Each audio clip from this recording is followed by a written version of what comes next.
The Houston Texans are at home Week 9 trying to play the ultimate jerk friend. You know that kid can see dead people, right?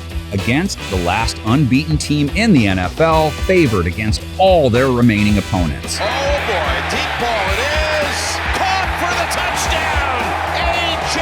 Brown! The Eagles are almost halfway across the regular season table. Now they take on one of the two one-win teams in the NFL. This is going to take Rudy skating for the miracle 1980 USA hockey team with Peter LaFleur coaching, not Matt. Am I right? Look at these guys! The Eagles just faced an also-ran that represented a trap. All Jalen Hurts did was go 19 for 28, close to 300 yards, 4 touchdowns, no INTs, rating over 140.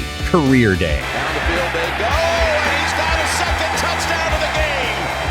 Unstoppable so far.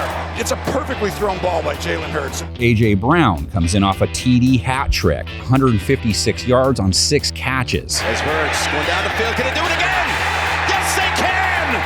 A.J. Brown, incredible! Touchdown number 3. A.J. did learn that 2 finger points is the same as 3 hip thrusts. Houston could give Brown and Hurts some trouble through the air. They continue to play the pass well this season. They barely faced any pass attempts in Week 8 versus Tennessee, just 10, so whatever. But over the 2022 season, one of 2 teams holding QBs to a sub-80 rating. That's good. A.J. Brown versus rookie Derek Stingley. Stingley, 72-point rating against, no touchdowns given up. Throwing end zone, it's intercepted, picked off by Stingley. If for some reason Houston's defensive strength slowed Philly's passing attack, they could just go ground and pound. The Texans have given up 5.6 yards per carry, second worst in the NFL. They were just in a game where their opponent went 19-20s offense on them. They knew the run was coming, snap after snap, still gave up over 200 yards to the King. Henry up the middle, makes a little move, touchdown. That's the kind of defense Miles Sanders would love to load up on carries against. Sanders averaging 80 yards rushing a game, 4.9 a run this season, grabbed his 5th TD versus Pittsburgh while averaging a nice 8.7 per. It's Sanders to the 5, to the end zone, touchdown Philadelphia. On paper, the route to a Houston upset is along the ground. Running back Dameon Pierce didn't do much in Week 8, but 4.5 yards per carry on the season, 77 rush yards per game. He's their offensive bright spot. Feels like he could need double that production this week, though. The pitch for Dameon Pierce. Pierce with running room, gets a couple of blocks on the outside. Philly's one area of vulnerability on their defense is stopping runners, 5.2 yards per carry allowed. Against the Steelers' rush attack last week, one of the weakest in the league, 144 yards given up, 6 yards per carry against. Harris, hello, open room.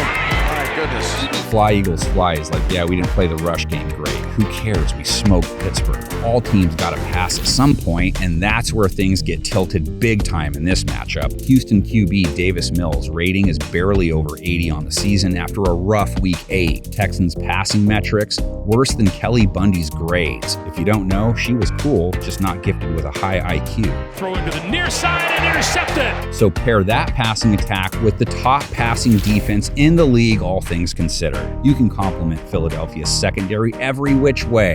Sub 70 rating allowed, yards per attempt under 5.5, completion percentage allowed under 60, 10 INTs. Almost intercepted, then almost caught on the rebound. Slay almost had his pick. You can say all that, but don't you dare call Chauncey Gardner-Johnson a cornerback. He's balling at the safety position, doofus. Who is this moron thinking CBK is still at corner for us? Eagles fans know. Oh, there's the pick. And it's Gardner-Johnson. Can the Texans play Rocky to Philadelphia's Creed? Wow, that's awkward, isn't it? I don't think anyone on our panel has the gusto to go Houston. I wonder if anyone will in the comments section. Only accepting it if it's accompanied by a legit breakdown. Here are 10 Eagles heads with numbers under them.